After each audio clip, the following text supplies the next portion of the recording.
Hari saya akan tunjukkan salah satu obat lagi, obat kampung, obat selesma. Jadi begini bentuk dia kawan-kawan.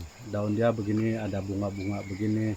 Cara penggunaan dia ini, kalau yang macam selesma kah, batuk-batuk kah, kalau ada yang masih kecil lagi tuh kan, di anak-anak dia, cabut dia, kasih bersih dia, makan dia, kasih talan lah. Satu lagi cara dia, ini kasih putung dia, putung, kasih buka kulit dia, lepas itu kasih hancur dia, baru kasih parah, ambil dia punya air, minum.